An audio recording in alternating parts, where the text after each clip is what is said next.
Magandang araw po sa inyong lahat. Ako po si Iya. Iyaki! At ito po ang news ko, Die! Para po sa showbiz balita, noong nakaraang araw ay may nag-shooting ng isang pelikula kung saan may naganap na insidente. At kung ano man ito, hindi ko po alam. Kaya, ipapasa ko ng balitang ito kay Miss Jessica Sugod. Miss Jessica, sugudin mo na yan! Inareklamo di umano ang isang content creator at director na si Bernie Batin sa pambubugbog sarado sa PA ng shooting ng isang pelikula. Aktingan di umano na uwi sa katotohanan. Ayon sa sikat na vlogger na si Miss Erica Joyce Vlogs, ayun, black eye tuloy at nakomang ang PA na si Talina.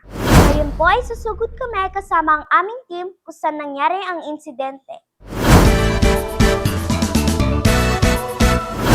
Lumipad ang aming team kung saan nangyari ang insidente, subalit hanggang sa ngayon, wala pa sila kaya ako na lang muna. Ngayon po ay nandito po tayo kung saan nangyari ang insidente para alamin kung anong reklamo ni Talina Sikam, ang PA ni Direk Bernie Batin. Talina, sugod. Sakit. Ano ang nais mong sabihin kay Direk Bernie Batin? Akalain mo ba naman, natutuanin niya eh. Actingan lang naman, nagalingan lang naman ako dun sa nag-audition eh. Sabi ko, more. Kaya ako na, more. Ako tuloy na puruan. Napagbog sarado kami, black eye. Nakomang pa ako. Sayang naman yung ganda ko, di ba? Sakit. Ano ang gusto mong iparating kay Direk Bernie Batin? Gusto ko lang na magbigay siya ng public apology sa ginawa yung pambubugbog sa akin. Yun lang gusto ko mangyari. Ngayon po ay narinig po natin ang reklamo ni Talina Sikam. Hintayin po natin ang sagot ni Direk Bernie Batin. Dito yan sa News Ko.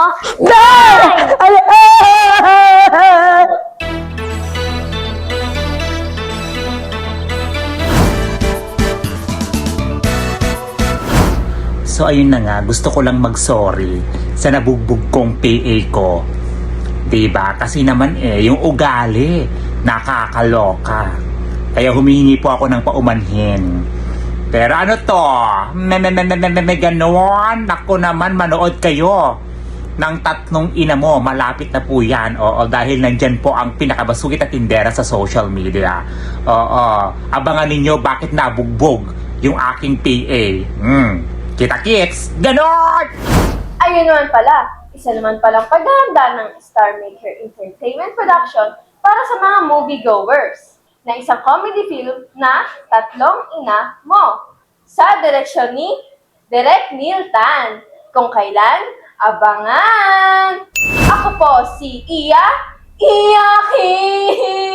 At ako naman po si Jessica Sugod para sa News